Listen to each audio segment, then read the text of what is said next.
Hello dear students, welcome you all to the Bishop Academy online classes.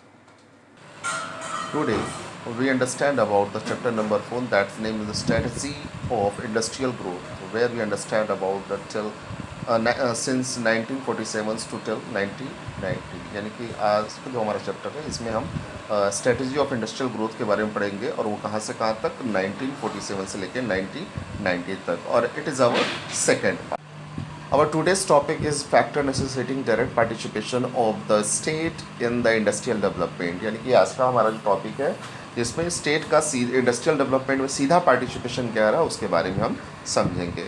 आज हम start करेंगे second point के बारे में, जो चैप्टर नंबर 4 का हमारा सेकंड पॉइंट है, जिसमें हम factor necessitating direct participation of state यानी कि public sector in industrial development, यानी कि स्टेट के थ्रू यानी कि पब्लिक सेक्टर में या के इंडस्ट्रियल डेवलपमेंट में हमारे स्टेट का क्या पार्टिसिपेशन रहा या गवर्नमेंट का क्या पार्टिसिपेशन रहा उसके बारे में समझेंगे.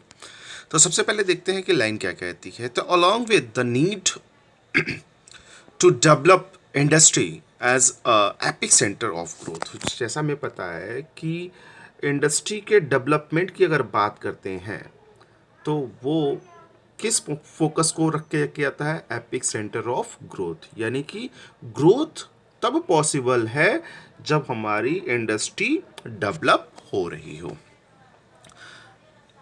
The planners and the politicians also realized that the process of industrialization could not be left to the market force and supply and demanded, to the market force of supply and demanded. तो language बहुत simple से word में कह रहा है कि जो हमारे पॉलिटिशियंस थे या जो हमारे प्लानर्स थे उन्होंने ये रियलाइज किया कि इंडस्ट्रियलाइजेशन क्या रियलाइज किया, that the process of industrialisation could not be left, इसको छोड़ा नहीं जा सकता.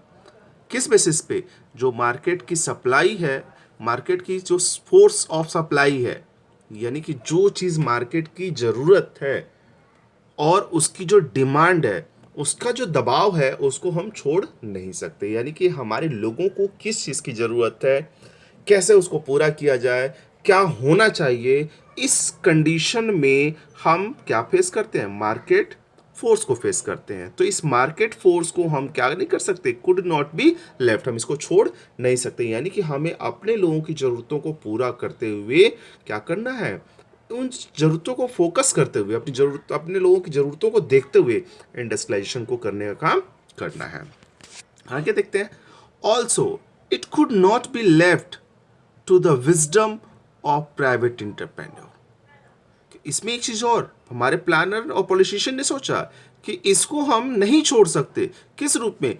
एक प्राइवेट इंटरप्रेन्योर यानी कि वो व्यक्ति जो बिजनेस को इस्टेब्लिश करता है, प्राइवेट पर्सन जो होता है, यानी कि एक प्राइवेट सेक्टर के लोग जो होते हैं, जो पूंजीवाद कह लीजिए, आप कह लीजिए कि कैपिटलिस्ट पर्सन जो होते हैं, जिसे हम इंटरप्रेन्योर पर्सन कहते हैं, that's the person who are establishing the business. केवल हम उनके विजडम के पॉइंट ऑफ व्यू से नहीं छोड़ सकते. हम ये नहीं कर सकते कि सारा का सारा वो प्रॉफिट मोटिव हो जाए, लोगों को अपनी ज़रूरत की चीज़ें ना मिले सही तरीके से, उनको जो मिलनी चाहिए उस तरह की चीज़ें मिले. ये पॉइंट, जिसे मैंने कहा कि गवर्नमेंट हमेशा क्या करती है? सोशल, ठीक है, गवर्नमेंट हमेशा सोशल पॉइंट को फोकस करती है. ठीक है, सोशल पॉइंट में क्या होता है? वेलफेयर होता है सभी का. जब वेलफेयर होता है तो उसमें जो प्रॉफिट मोटिव जो होता है, जो किसका होता है? प्राइवेट एंटरप्रेन्योर का होता है, ये खत्म हो जाता है. तो गवर्नमेंट ने पहले सोचा कि ऐसी चीज़ें ना हो. फिर direct participation of the state was considered essential in the view of following factors. फिर इन्होंने क्या किया? उन्होंने डायरेक्ट पार्टिसिपेशन की बात की. तो डायरेक्ट पार्टिसिपेशन क्यों चाहिए? उसके लिए कुछ फैक्टर्स को फोकस किया गया, जिसमें पहला आता है कि भाई लैक ऑफ कैपिटल की प्रॉब्लम होती है. यानी कि छोटी इंडस्ट्री जो होती हैं, खासतौर से जब उनकी डेवलपिंग सिचुएशन की बात होती है, तो उनमें क्या होता है? लैक ऑफ कैपिटल होता है, उनके पास पैसे ज़्यादा नहीं होते. थोड़ा लैंग्वेज को देखते हैं. The industrial development in India needed a big push. Industrial development की अगर बात करते हैं तो इंडिया को बहुत बड़े पुश की रिक्वायरमेंट है, जो किसके बेसिस पे होती है? कैपिटल के बेसिस पे होती है. और यहाँ पे क्या है? लैक ऑफ कैपिटल है. इम्प्लाई द बिग पुश की जब बात करते हैं तो implying a large amount of capital expenditure.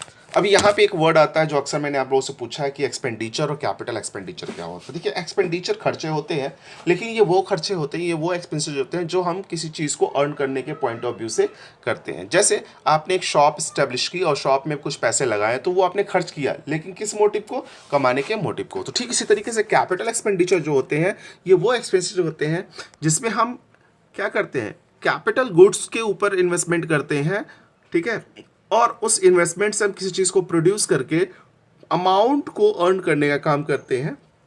तो इसमें नॉर्मली आगे क्या कहा जाता है, at the time of independence Tata Birla was the only the established industrial houses in India. जब हम आज़ाद हुए तो उस वक्त हमारे पास टाटा, बिरला, ये लोग केवल थे जो क्या थे, स्टैब्लिश थे। किस मामले में? इंडस्ट्रियल हाउसेस के मामले में। यानी कि ये घराना जो था, इनका जो घर था, यानी कि ये लोग जो थे वो पूरी तरीके से देखा जाए तो ऐसे लोग थे जिनकी इंडस्ट्रियां पहले से ही रन कर रही थी, यानी कि पूरी तरीके से कैपेबल, आप कह सकते हैं एक तरीके से ये लोग एंटरप्रेन्योर थे। आगे जब हम बात करते हैं, the required of the capital for the country industrial growth was far beyond the capacity of these industrial houses।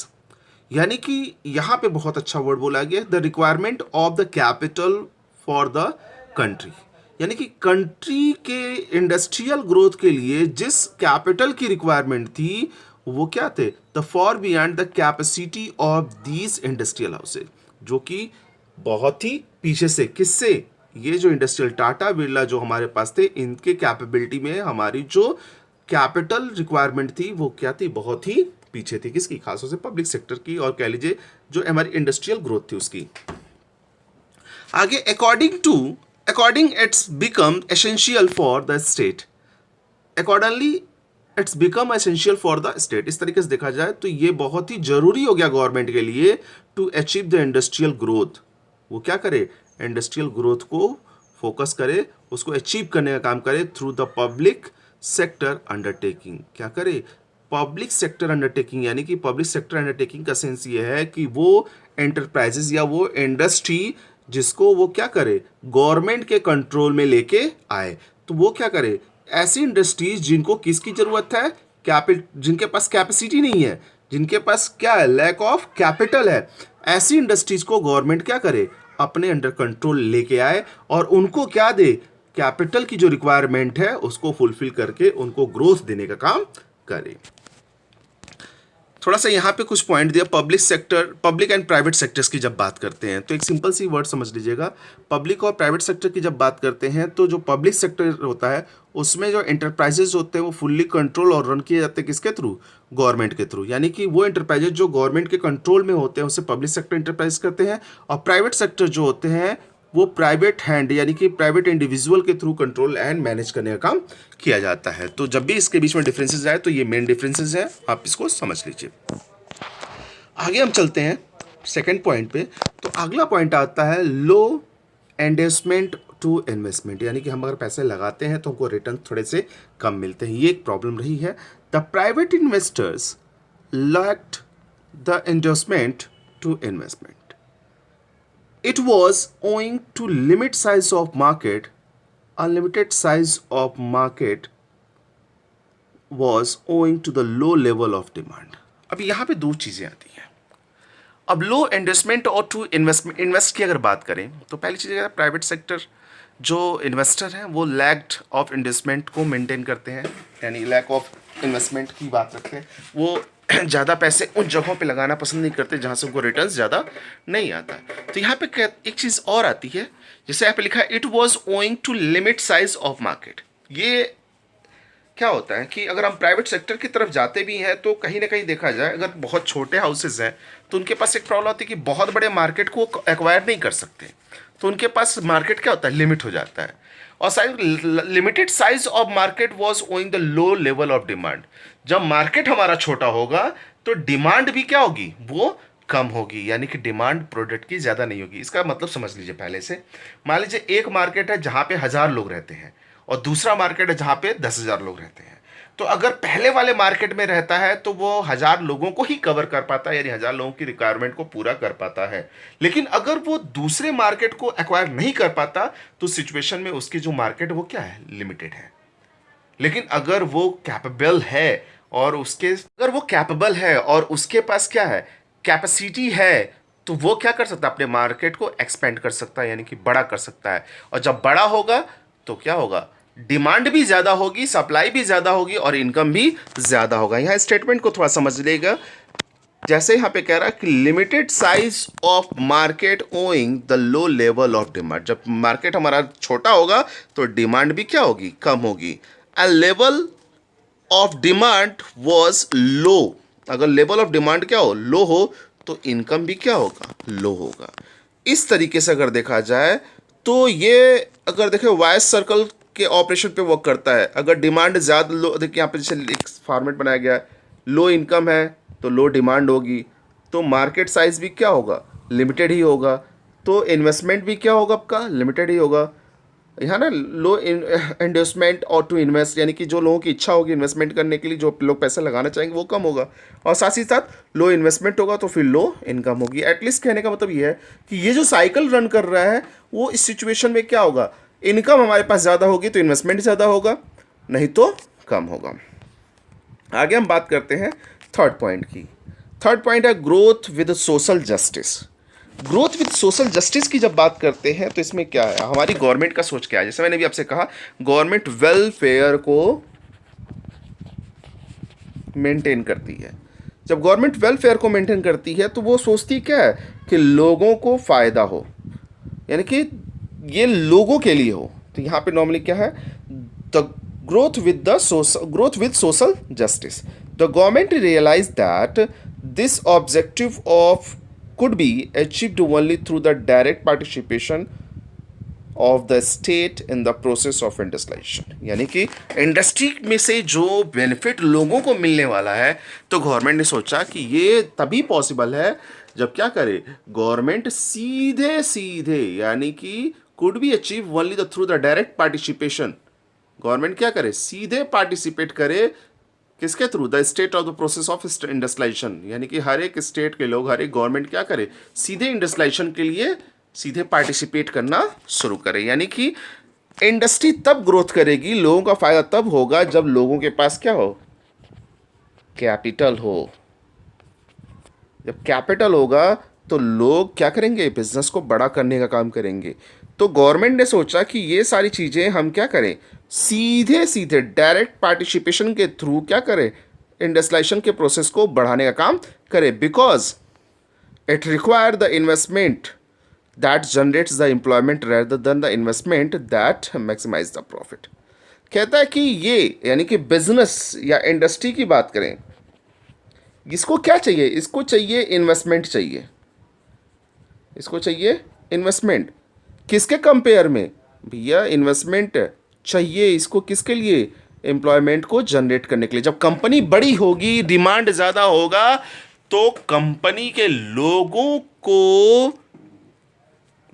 को लोगों की ज़रूरत भी ज़्यादा होगी। जब लोगों की ज़रूरत ज़्यादा होगी तो कंपनी में काम करने वाले लोगों की संख्या बढ़ेगी, यानी एम्प्लॉयमेंट बढ़ेगी। लेकिन यहाँ पे साथ साथ कह रहा है कि यहाँ पे एम्प्लॉयमेंट के लिए चाहिए गवर्नमेंट को, न कि प्रॉफिट को मैक्सिमाइज करने के लिए।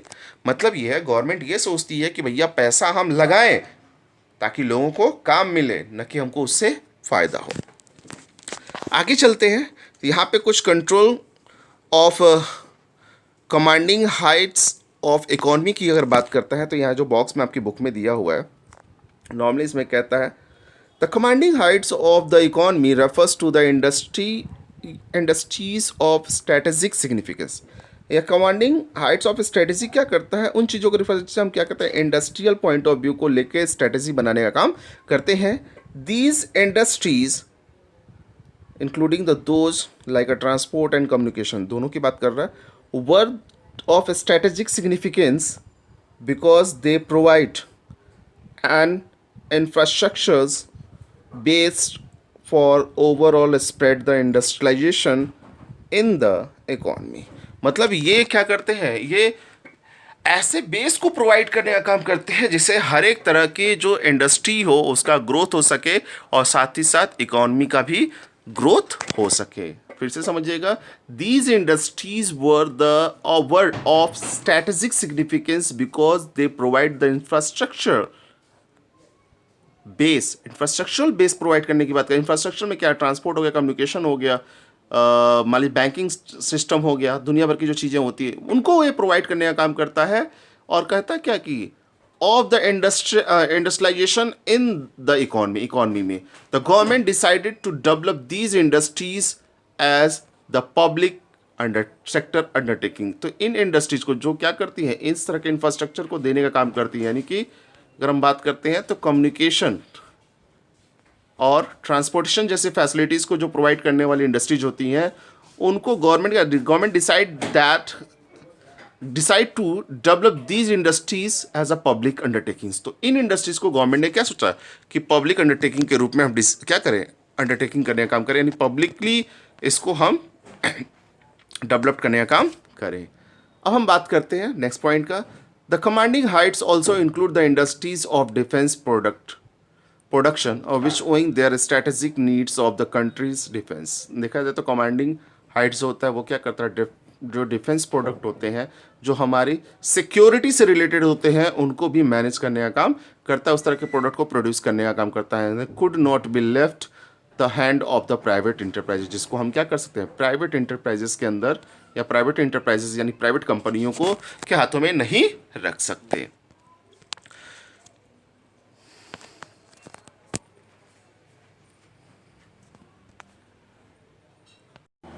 Now, thank you for watching this video.